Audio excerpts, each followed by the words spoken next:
So hello guys, आपका मधु Gupta channel पे एक बार फिर से स्वागत है। क्वेश्चन आयनिक इक्विलिब्रियम चैप्टर का नाम है। क्वेश्चन बहुत प्यारा है।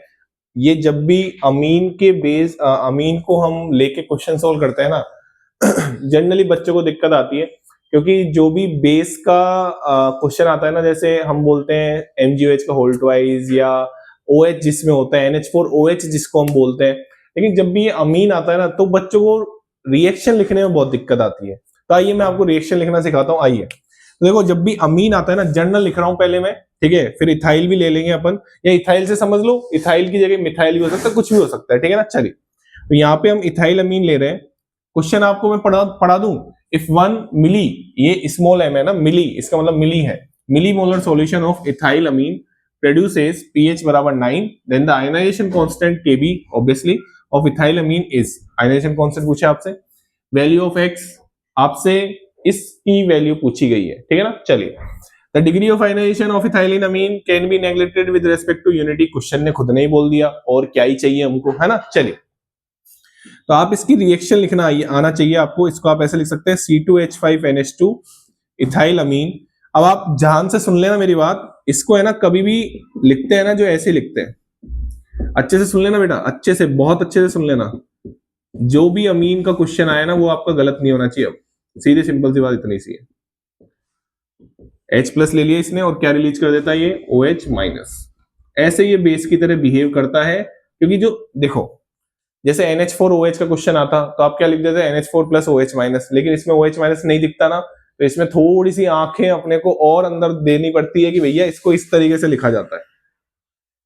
इसने वाटर का H+ ले लिया, ठीक है, अमीन है, बेस है, ये लो लोन पेयर है इसके बाद, जी हाँ, तो इसने H+ ले लिया, ये बना दिया और OH- रिलीज कर दिया, तो है ना ये बेस। हाँ, तो मैं 10th क्लास से बताते हुए चलता हूँ कि भैया ये भी बेस होते हैं, अमीन भी बेस होते हैं, ठीक है, अमोनिया भी बेस होता है। कैसे होता है, रिएक्शन लिखना आना चाहिए आपको।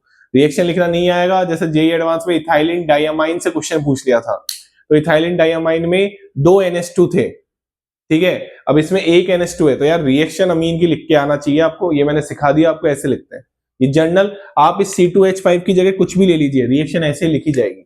जी हाँ, आप प्रेडिन ले लेंगे ना तो भी रिएक्शन ऐसे लिखी जाएगी। आप अमीन कुछ भी ले लीजिए और रिएक्शन ऐसे ही लिखी जाएगी, ठीक है ना। चलिए आगे बढ़ते हैं। तो यहाँ पे इनिशियल कंसंट्रेशन हम इसकी मान लेते हैं C।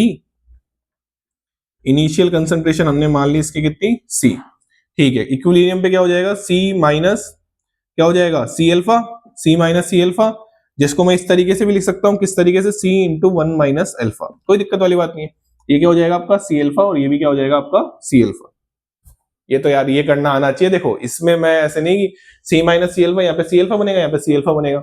अब आपको pH दे रखी है, आपको पता है कि pH + POH बराबर 14 होता है, कोई टेंशन वाली बात नहीं है। तो बताओ यहां से POH कितना आ गया, अरे यार POH 5 आ गया ना यार, क्वेश्चन में देखो pH कितना दे रखा है, 9 दे रखा है, POH कितना आ गया, 5 आ गया, ठीक है। POH अगर 5 आ गया तो बताओ OH- आयन की कंसंट्रेशन कितनी आ गई, 10⁻⁻5। कैसे आ गई, क्योंकि POH बराबर होता है, यहां लिख रहा हूं मैं, POH बराबर होता है -log OH- आयन की कंसंट्रेशन। OH- आयन की कंसंट्रेशन आ गई, मतलब आपके पास ये आ गया 10⁻⁵। तो अगर आपके पास ये 10⁻⁵ आ गया तो ये भी कितना आ जाएगा 10⁻⁵, क्योंकि दोनों बराबर ही तो है। अरे यार ये भी C-अल्फा है, ये भी C-अल्फा है, तो ये भी 10⁻⁻ क्या आ जाएगा, 5 आ जाएगा। बताओ कोई टेंशन वाली बात हो तो बताओ, ठीक है।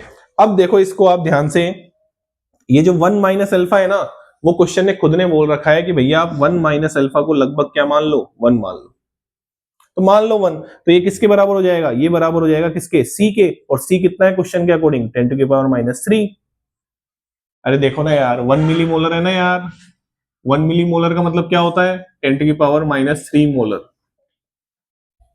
सब कुछ पता चल गया अपन को सब कुछ पता चल गया। लिखो इसको, लिखो,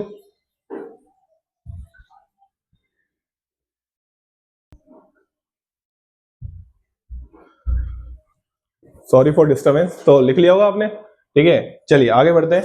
तो यहाँ पे हमारा क्या निकल के आ गया, सब कुछ आ गया। अब तो क्वेश्चन सोल्व होने वाला है सर कुछ ही देर में। ये इसको मैं रफ कर देता हूँ, 10⁻x की वैल्यू पूछी थी ना आपसे। चलिए तो अब ये क्वेश्चन कुछ ही देर में सही सोल्व होने वाला है। तो आयनाइजेशन कांस्टेंट कैसे लिखते हैं बेस का, Kb बराबर इसका C2H5 NH3 प्लस, और यहाँ पे क्या आ जाएगा OH माइनस, और यहाँ पे क्या आ जाएगा C2H5NH2।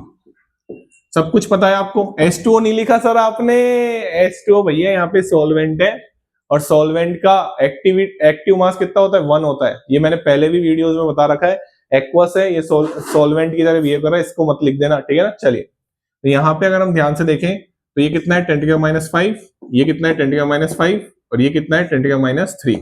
सब कुछ निकाल दिया मैंने, ये रहा और ये रहा, ठीक है ना। चलिए, तो ये कट पिट के कितना आ जाएगा 10⁻7, और के भी आ गया आपका कितना, के भी आपका आ गया 10⁻7। और आपसे आंसर किस टर्म में पूछा था, 10⁻x था ना, तो आपसे x की वैल्यू पूछी गई थी, तो बताओ x की वैल्यू कितनी आ गई, x की वैल्यू आ गई 7, x की वैल्यू कितनी आ गई 7 आ गई। तो ये प्यारा सा क्वेश्चन था आपका। अमीन की रिएक्शन आपको लिखना आना चाहिए, ये अमीन की रिएक्शन मैंने लिखने सिखा दी आपको इस वीडियो में। उसके बाद क्वेश्चन बहता गया और हम क्वेश्चन को करते गए, ठीक है ना। चलिए, thank you so much. Channel को लाइक करें, शेयर करें और सब्सक्राइब करें।